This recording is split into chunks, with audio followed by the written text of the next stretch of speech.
We start with the latest on the York fire. 70,000 acres burned, still 0% contained. The fire crossing from California over the Nevada state line earlier this afternoon. Some progress tonight with the lifting of the hours-long closure of US 95 and State Route 164. Our Amber Rodriguez here in studio after speaking with residents in the area in Searchlight. That's right. Residents in Searchlight tell me they have been monitoring the fire since it began Friday afternoon. But today the fire spread, and although there are currently no evacuation orders in place, some of them are not taking any chances. We've got all of our animals that we could take with us. Some of them we had to turn loose, the cattle, and the sheep. The fire began to spread faster Sunday morning due to strong winds.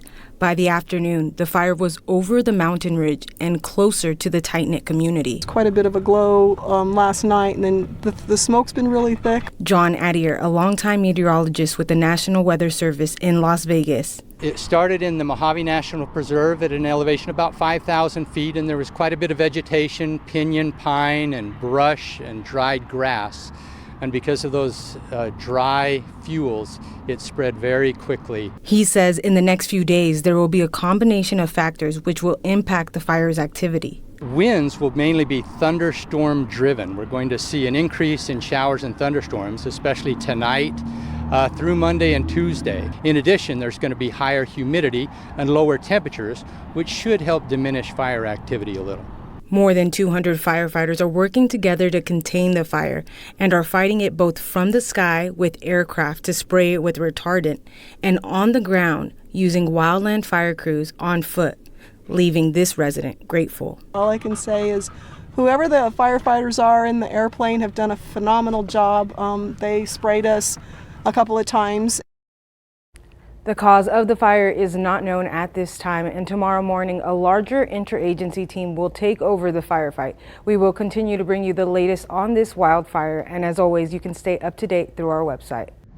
A wildfire that started in California has now crossed into our state. The fire officially in Nevada as of 3:30 this afternoon. Clark County firefighters have a mobile command near the state line ready to fight the York fire if it threatens homes. Our Amber Rodriguez joins us near the fire line. She joins us now live. So Amber, what have you learned?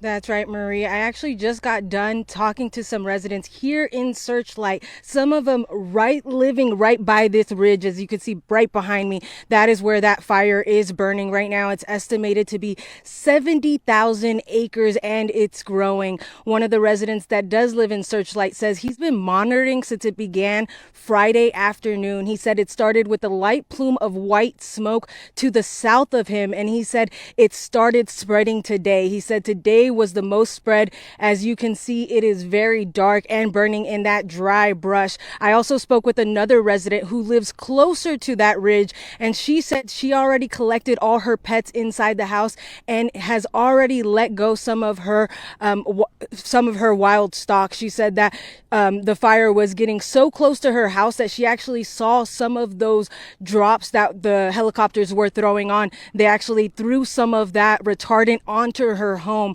So some of these residents, most of them actually, have been monitoring this fire as it continues to spread. But just like you said, Marie, there are several agencies working. As we know, Clark County Fire Department is currently working to fight this fire, along with several of the agencies that were already on the California side of the fire.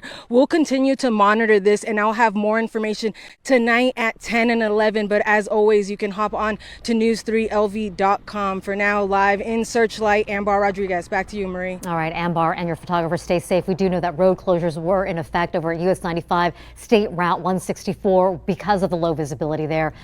It's been exactly 2 years since Nevada State Police Trooper Micah May was killed in the line of duty. He was hit by a suspect in a stolen car who was also impaired. Well, tonight, his legacy is being honored in a special way by his widow. Amber Rodriguez is joining us now live in studio with more. Amber. That's right, Steve. Right now, Joanna May, Trooper May's widow, along with 33 officers across the state, are honoring his life by hosting the second annual May You Choose Not to Drive Impaired. Their goal? To get as many impaired drivers off of the roads, something May says her husband was always passionate about, and now she is carrying his legacy. It's nice being able to just reflect and appreciate the time we had with him. On the second anniversary of her husband's death, Joanna May spent the day remembering her first love, joined by their 5-year-old son Raylan and 2-year-old daughter Melody. But at night, she joined officers as they focused on getting drivers under the influence of drugs and alcohol off of the streets. May shared how last year she was in the car when officers arrested an impaired driver. Person that we pulled over had littles in the car, my age, my kid's age. And I was like, no. And it was bad. So it was really nice to be a part and be like, wow, we potentially saved those kids' lives. Kevin Honey, the major for the Department of Public Safety Highway Patrol, says when an officer is killed, it doesn't just affect their family. It is felt throughout the department. And May's passing is still being felt 2 years later. We're getting through. We have a lot of support. We have a pretty robust support system here with the Department of Public Safety. So the community has come together and really helped. Obviously, Nevada Donor Network. You know, Micah was a hero in taking that impaired driver off the road in life and at work. You have clues and indications of impairment. I'm seeing things that indicate that you are under the influence. This year, the campaign expanded statewide, with 9 different police agencies coming together to target impaired drivers. All right, you are being placed under arrest for driving under the influence of marijuana. May says she hopes someday to expand the campaign to a national level. Enjoy who you have, because you have no idea how fast they can be gone. Today, we joined May and officers for a ride-along.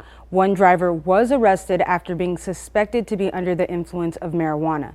The individual was driving 3 passengers who said they had hired the driver through the Uber app. May says the one arrest potentially saved their lives, along with millions of other drivers on Interstate 15. Just click below and subscribe to News 3. You'll get more stories that affect your community.